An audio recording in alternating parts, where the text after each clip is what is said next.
బులెటిన్లో బ్రేకింగ్ చూస్తున్న America Los Angeles లో మరోసారి కాల్పులు కలకలం రేపాయి. మాంటరీ పార్క్ లో నిర్వహిస్తున్న చైనీస్ న్యూ ఇయర్ వేడుకల్లో కాల్పుల ఘటన చోటు చేసుకుంది. న్యూ ఇయర్ వేడుకల్లో పాల్గొన్న వారిపై ఓ వ్యక్తి విచక్షణరహితంగా కాల్పులు జరిపాడు. దుండగడి కాల్పుల్లో 10 మంది మృతి చెందగా 16 మందికి గాయాలయ్యాయి.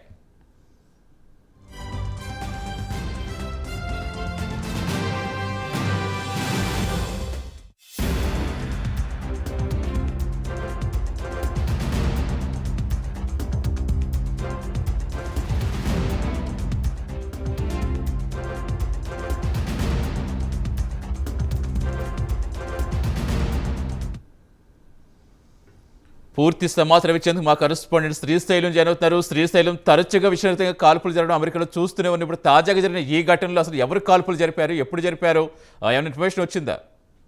సతీష్, లాస్ ఏంజల్స్ కాలిఫోర్నియా సిటీలో క్యాపిటల్ సిటీగా భావిస్తారు.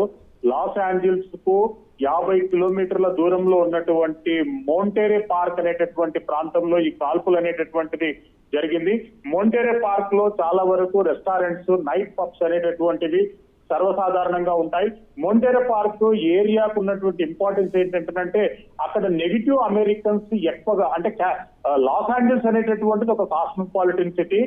దానికి దగ్గరలో నెగిటివ్ అమెరికన్స్ అంటే అమెరికాలో స్థానికంగా నివాసం ఏర్పాటు చేసుకున్నటువంటి వాళ్ళందరినీ నెగిటివ్ అమెరికన్స్ అంటారు. అక్కడ ఎక్కువ శాతం ఉండేటటువంటి ప్రాంతంలో ఈ కాల్పులు జరగడం అనేటటువంటిది అమెరికా ప్రభుత్వం కూడా చాలా సీరియస్ గా పరిగణించేటటువంటి అవకాశం ఉంది. భారత కాలమాన ప్రకారం అంటే సాటర్డే, అమెరికా కాలమాన ప్రకారం సాటర్డే నైట్ అంటే మన భారత కాలమాన ప్రకారంగా సండే తెల్లవారుజామున ఈ కాల్పుల సంఘటన అనేది చోటు చేసుకుంది. ప్రతి సంవత్సరం జనవరి 22వ తేదీని చైనా లూనర్ న్యూ ఇయర్ గా సెలబ్రేషన్ చేసుకుంటారు. జనవరి 22వ తేదీన చైనీస్ అందరూ ప్రపంచవ్యాప్తంగా ఎక్కడున్నా గానీ వాళ్ళు ఒక ఈవెంట్, ఒక గ్యాదరింగ్ అనేటటువంటి చేసుకుంటారు.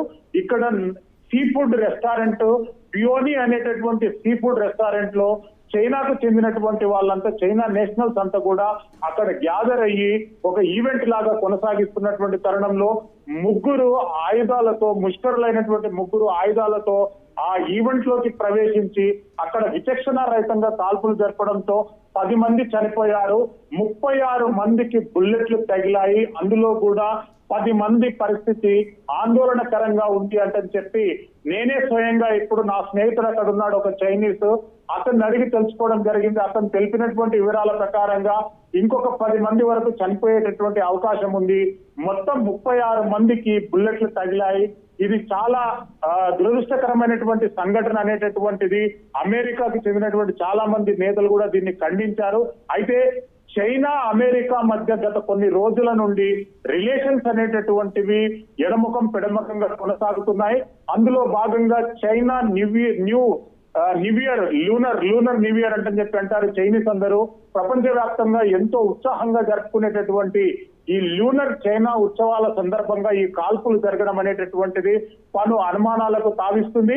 ఏది ఏమైనా కానీ విచక్షణ రహితంగా కాల్పులు జరగడం అనేటటువంటిది అమెరికా కల్చర్ కి కొత్త కాదు. మనం గత వారం రోజుల క్రితమే వెస్ట్ వర్జీనియాలో కూడా ఒకటి మనము కాల్పుల సంఘటన చూసాము. ఇంకా గత న్యూ ఇయర్ కంటే 1 డే బిఫోర్ కూడా పెన్సిల్వేనియాలో కాల్పుల సంఘటన చూసాము. అందులో 2 చనిపోయారు. ఏది ఏమైనా కానీ లాస్ ఏంజల్స్ అనేటటువంటిది అమెరికాలో ఒక హాట్ సిటీగా భావించుకోవచ్చు. డౌన్ టౌన్ కు 50 కిలోమీటర్స్ దూరంలో ఇదంతా పబ్బింగ్ అండ్ రెస్టారెంట్లు ఎక్కువగా ఉన్నటువంటి ఏరియా. ఇప్పుడు కాల్పులు జరిగినటువంటి రెస్టారెంట్ కు నేను 2 times వెళ్ళడం జరిగింది. సీ ఫుడ్ కు లాస్ ఏంజల్స్ లో చాలా ఫేమస్ గా భావించేటటువంటి సీ ఫుడ్ బార్బిక్యూ రెస్టారెంట్ గా దీన్ని భావిస్తారు. ఈ రెస్టారెంట్ లో ఈ సంఘటన జరగడం అనేటటువంటిది దురదృష్టకరంగా భావించాలి. అంటే ఇదే రెస్టారెంట్ లో ఫ్రైడే నైట్ 3000 మంది గ్యాదరింగ్ తోని ఒక గ్రాండ్ ఫెనాలే అనేటటువంటి ఒక ఈవెంట్ జరిగింది. ఒకవేళ ఆ ఈవెంట్ లో ఈ కాల్పుల సంఘటన జరుగుంటే మాత్రం ఇంకా ప్రాణ నష్టం ఇంకా ఎక్కువ ఉంటుందట చెప్పి అక్కడ ప్రొడక్షన్ చేస్తున్నారు. లాస్ ఏంజల్స్ అనేటటువంటివి ఎంటర్టైన్మెంట్ హబ్. అక్కడ హాలీవుడ్ కు చెందినటువంటి చాలా సెలబ్రిటీలు అక్కడ నివాసం ఉంటారు. ప్రతి ఇంట్లో ఒక హెలిప్యాడ్, ఒక హెలికాప్టర్ అనేటటువంటిది లాస్ ఏంజల్స్ లో మనం సర్వసాధారణంగా చూస్తుంటాం.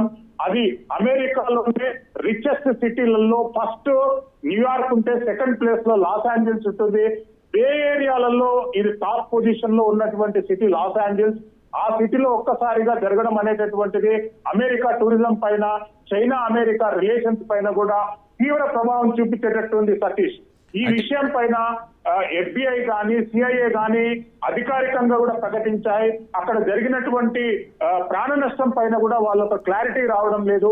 అసలు ఎంతమంది చనిపోయారు, ఎంతమంది ఇంజ్యూర్డ్ అయ్యారు అనేటటువంటిది ఇంకా FBI CIA అధికారికంగా ప్రకటించలేదు Satish. Right, thank you Srisailam.